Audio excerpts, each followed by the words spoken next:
Bonsoir à tous, il est 19h, merci beaucoup d'être avec nous sur France 3 Picardie. Ce soir, nous parlerons des premiers bilans concernant les marchés de Noël de la région, entre autres Amiens et Saint-Quentin. Vous verrez que globalement, le bilan est plutôt mitigé. Et puis, qui dit marché de Noël dit bien sûr crèche de Noël. On en parle beaucoup ces derniers temps, direction Brenouille maintenant, où une association préserve ce patrimoine, évidemment lié aux fêtes de Noël. Une impressionnante collection de crèches sont présentées dans l'église du village. C'est jusqu'à demain et c'est gratuit. Michel Espargelière est en direct avec nous de Brenouille. Bonsoir, vous êtes président de l'association Patrimoine, Art et Tradition. Combien de crèches présentez-vous et avez-vous présenté et que l'on pourra voir jusqu'à demain ? Bonsoir. Eh bien, cette année, nous avons présenté surtout des grandes crèches. Donc, effectivement, nous sommes passés des 104 crèches de l'année dernière à 60 crèches.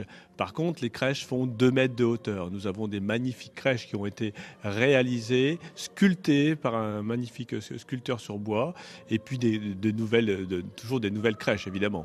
Alors à l'heure où on se pose beaucoup la question justement du maintien dans les lieux publics de ces crèches, vous, alors plus que tout le monde, vous défendez vraiment bec et ongles cette tradition évidemment liée à Noël. Hein. Oui, tout à fait. Je dirais, on est hors la polémique, je dirais, des crèches, puisque nous sommes déjà dans une église. L'association n'est pas une association religieuse. Nous sommes dans du patrimoine. Voilà, nous montrons le patrimoine de nos églises, le patrimoine de Noël, puisque le patrimoine de Noël, c'est le sapin et bien sûr les crèches. Alors c'est jusqu'à demain soir, je répète que c'est encore une fois que c'est gratuit. C'est vraiment impressionnant à voir, j'imagine, parce que toute l'église a été mobilisée autour de ces crèches. Quels sont les retours des gens que vous avez, des visiteurs que vous recevez ?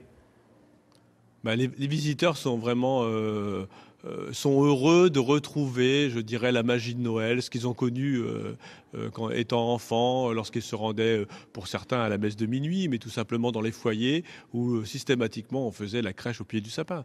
Donc voilà, ils viennent voir toutes ces magnifiques crèches et puis repartent heureux et reviennent souvent sur les dernières journées avec les petits-enfants. Voilà.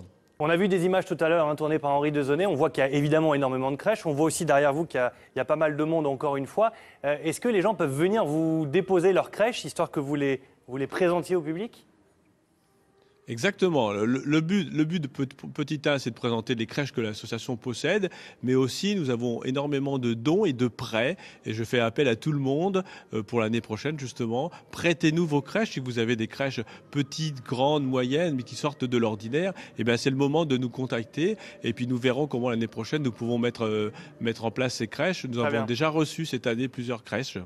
Et le rendez-vous est pris donc du coup pour l'année prochaine. Merci beaucoup Michel Espargelière. Voilà. Vous êtes Merci président beaucoup. de l'association Patrimoine, Art et Tradition. Merci beaucoup.